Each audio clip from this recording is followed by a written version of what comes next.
teman-teman semua, kembali lagi bersama saya Bina Krobatina, kelas 10 IPA 1.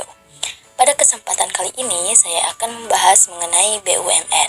Secara sederhananya, BUMN adalah badan usaha yang dimiliki oleh negara. Sedangkan kepanjangan dari BUMN adalah Badan Usaha Milik Negara. BUMN adalah salah satu pelaku kegiatan ekonomi yang penting di dalam perekonomian nasional. Perusahaan BUMN bersama pelaku ekonomi lainnya yaitu swasta dan koperasi.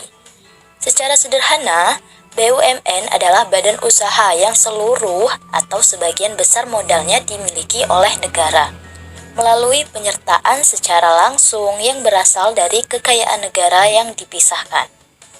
Pada awalnya, BUMN adalah perusahaan negara. Namun, seiring berjalannya waktu, namanya berganti menjadi Badan Usaha Milik Negara atau BUMN. BUMN didirikan untuk mewujudkan masyarakat yang sejahtera di berbagai bidang. Dengan demikian, BUMN diharapkan dapat memenuhi kebutuhan rakyat di segala berbagai kebutuhan yang pemenuhannya dikelola oleh perusahaan BUMN. Secara umum, jenis perusahaan BUMN terbagi menjadi dua, yaitu perusahaan persero dan perusahaan umum. Berikut penjelasan kedua jenis BUMN. Persero adalah perusahaan BUMN yang sebagian besar sahamnya dimiliki oleh negara. Perusahaan memiliki status badan hukum dan memiliki fleksibilitas untuk bekerja sama dengan pihak swasta. Mayoritas perusahaan BUMN berbentuk persero. Tujuan didirikannya persero untuk menyediakan barang atau jasa yang berkualitas tinggi dan memiliki daya yang kuat dan mencari keuntungan atau profit semaksimal mungkin. Nah, ciri-ciri BUMN jenis perseroan sendiri yaitu 1. Dalam pendirian persero diusulkan oleh menteri kepada presiden. Kedua, pelaksanaan pendirian yang dilakukan menteri berdasarkan perundang-undangan. Ketiga, model berbentuk saham.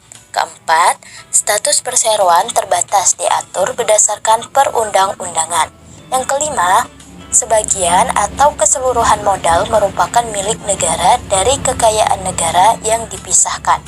Keenam, tidak mendapatkan fasilitas dari negara. Ketujuh, pegawai persero berstatus pegawai negeri. Dan yang kedelapan, pemimpin berupa direksi. Adapun contoh perusahaan yang masih dalam jenis perusahaan perseroan yaitu PT Kimia Farma, PT Kereta Api Indonesia, dan lain-lain. Perum adalah perusahaan BUMN yang keseluruhan modalnya milik negara dan tidak terbagi atas saham. Dibentuknya Perum untuk menyediakan barang atau jasa yang bermanfaat untuk umum. Dengan prinsip pengelolaan perusahaan yang tepat dan harga yang mudah dijangkau. Nah, ciri-ciri Perum adalah 1. Melayani kepentingan masyarakat umum. Kedua, pemimpin berupa direktur. Ketiga, pekerja merupakan pegawai perusahaan dari pihak swasta. Keempat, dapat menghimpun dana dari pengelolaan dari modal pemerintah yang terpisah dari kekayaan negara. Yang kelima, menambah keuntungan hasil barang dan berupa modal saham atau obligasi bagi perusahaan go publik. Baiklah, sekarang contoh perusahaan BUMN jenis Perum, yaitu berupa Perum Bulik, Perum Damri, dan Perum Percetakan Uang Republik Indonesia, Perum Balai Pustaka, Perum Perumahan Nasional, dan masih banyak lagi. Kehadiran BUMN dalam perekonomian Indonesia turut membuka lapangan pekerjaan sebagai penghasil devisa negara, serta membantu pengembangan unit usaha kecil dan koperasi. Berikut adalah peranan BUMN dalam perekonomian Indonesia. Yang pertama, mendukung pembangunan Indonesia. Kedua, mengelola serta memproduksi barang atau jasa yang berkaitan dengan hajat hidup orang banyak. Ketiga, menyediakan berbagai fasilitas publik. Keempat, membuka lapangan pekerjaan menghasilkan devisa negara. Dan yang kelima, membantu mengembangkan unit usaha kecil dan koperasi. Mungkin itu saja yang dapat saya jelaskan tentang materi BUMN. Semoga dapat bermanfaat untuk kita semua. Sampai jumpa lagi. Wassalamualaikum warahmatullahi wabarakatuh. Dadah.